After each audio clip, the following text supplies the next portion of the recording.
After a while, everyone assumes, well, she must have died by now. Why they make that assumption, I don't know. Maybe it's just a way of justifying not going back and getting her. There was never any real confirmation until you have Captain Nidever spotting footprints on a beach. They come back to the mainland. They tell the friars here at this mission that they found evidence of someone being on there.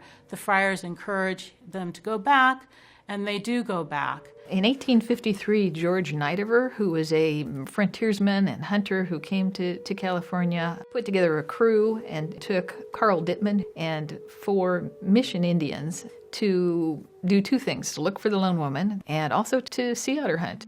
He lands at the island, and the first thing he does is he looks for her. Carl walked along the shoreline and came around from behind. And as he looked down through the brush, he thought he saw a crow. There was this black object. And as he came closer to that black object, it turned out to be the hair of the lone woman.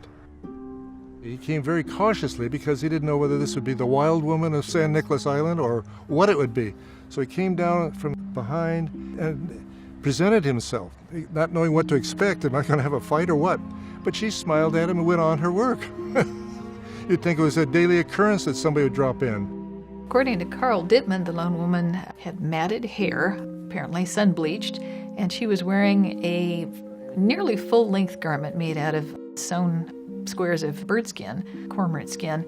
They got her to stay there, and they hunted for about a month or so. When the lone woman left San Nicolas Island on George Nidever's schooner, they proceeded to go to Santa Barbara.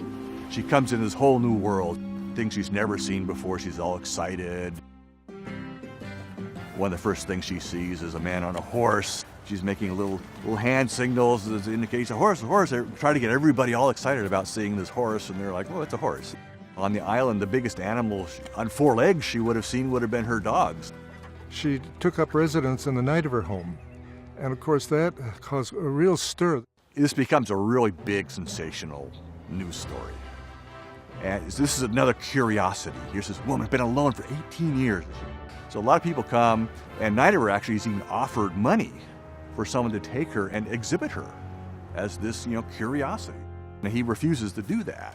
The friars sent for mission Indians from various missions to come and talk and hopefully communicate, and unfortunately no one could communicate with her.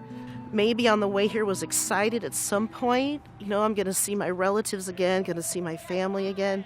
But she lived with the Nidevers only for about 6 weeks. She was unused to having nuts and fruit, and apparently the diet was too rich for her. And she gets very, very sick. And what she contracts is dysentery. She died at the Nidever home and given a burial here on mission grounds, according to the accounts near the bell tower, and that she was administered the sacraments before her death. And we have that record on the 19th of October in 1853 that they buried this Indian woman who had been transferred from San Nicolas Island